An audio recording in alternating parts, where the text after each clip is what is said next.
Did the Knicks just watch their biggest threat form a super team while they scrambled to dump first-round picks just to afford their backup point guard? The East is officially on fire. Giannis is heading to South Beach. Julius Randle was just salary dumped to Brooklyn, proving the Cat trade was a genius move. And Leon Rose is playing a dangerous game of luxury tax chess to keep this championship core together.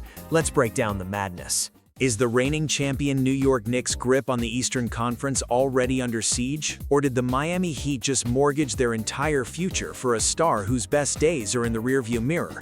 That is the ultimate question right now as the NBA landscape shifts overnight.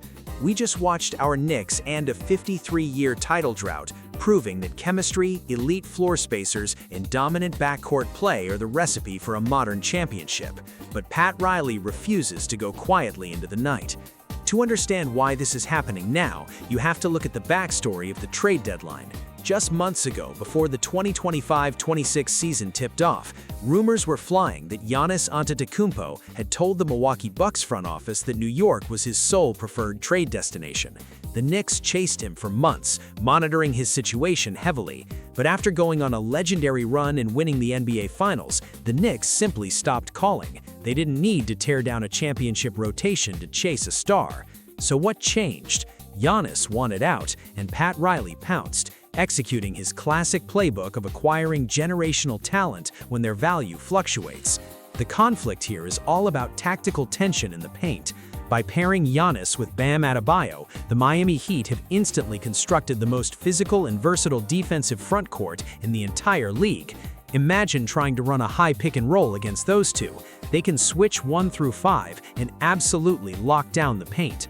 Eric Spoelstra is going to build a defensive scheme that will test every rotation player the Knicks throw out there. While Giannis looked completely disengaged last season, playing only 36 games for a Milwaukee squad that finished an abysmal 32-50, putting him in Heat culture is a terrifying wild card. Let's look at the hard facts of this blockbuster deal. According to Shams Charania, the Bucks sent Giannis and Bobby Portis down to South Beach. In return, Miami shipped out Tyler Hero, Kel'el Ware, Jaime Jaquez Jr., Kasparas Yakushonis, and a massive haul of draft capital. We are talking about 3 first-round picks, including the number 13 lottery pick in Tuesday's draft, a 2030 pick swap, and a 2033 second-rounder. Even after gutting their depth, Miami still holds the number 41 pick and has the cap space flexibility to add veteran minimum guys around this new core. My honest take, the Knicks front office shouldn't panic, but they definitely need to take notice. Leon Rose and company built a perfectly constructed roster that thrives on spacing and perimeter shooting. Miami might not be ready to genuinely challenge us next season because it takes time for 2 non-shooting bigs to figure out their spacing in the half court. But in a year or two, when that Adebayo and Antetokounmpo duo builds chemistry, they are going to be a massive obstacle.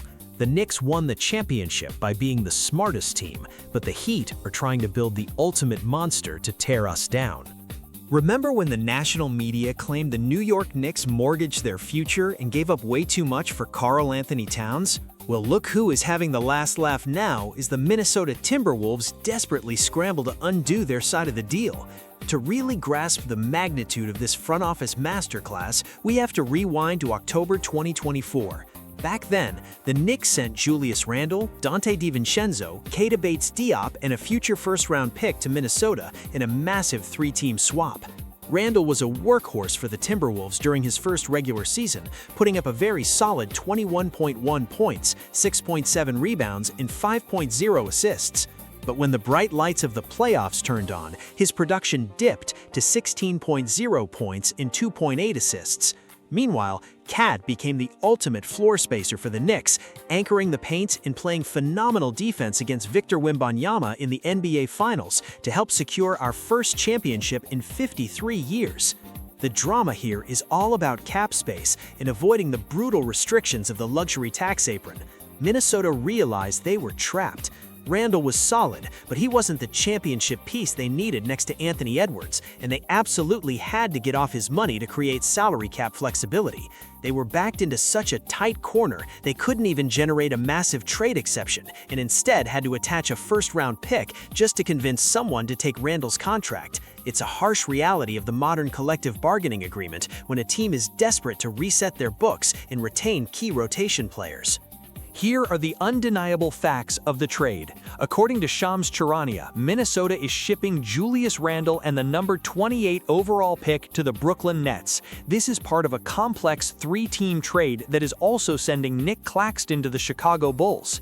In exchange for dumping their former All-Star and sliding out of the first round, the Timberwolves are only getting back Brooklyn's number 33 overall pick. So, to summarize the math, Minnesota traded Karl-Anthony Towns for Randle, and 2 years later they had to attach a first-round draft asset just to salary dump him to our crosstown rivals. My honest take on this entire saga is that Leon Rose has officially cemented himself as an executive legend. The Knicks front office evaluated the market perfectly. They recognized that while Randle helped pull this franchise out of the gutter, his isolation-heavy style was never going to win a ring in this system. By pivoting to KAT, they secured an elite center who perfectly complements our backcourt. The Timberwolves tried to skip a step, and now they are paying the price by bleeding draft capital just to fix their cap sheet. The Knicks didn't just win the trade, they executed a flawless team-building strategy. Are the reigning champion New York Knicks about to trade out of the first round of the NBA draft just to survive the league's most terrifying financial penalty? The collective bargaining agreement is forcing front offices to make brutal decisions, and our Knicks are right in the thick of it, trying to keep this roster intact. To understand why this is an emergency right now, you have to look at the backstory of our cap space. We entered this offseason with an incredible championship roster, but that comes with a massive price tag. Right now, the Knicks are sitting on roughly $202 million in guaranteed salaries. The incredibly restrictive second apron hits at $221 million. James Dolan recently made comments about this second apron, signaling that the front office is doing everything in their power to maintain flexibility. This is exactly why reserve guard Jose Alvarado suddenly agreed to push the decision date on his $4.5 million player option from June 22nd back to June 26th, right after the draft concludes. The tactical tension here is palpable. If Alvarado opts out, he becomes an unrestricted free agent, forcing the Knicks into a bidding war on the open market just to retain their gritty backcourt rotation player. But the Knicks only have 11 players under contract, and they are preparing to lose key pieces like Mitchell Robinson, Landry Shamet, and Jordan Clarkson to free agency.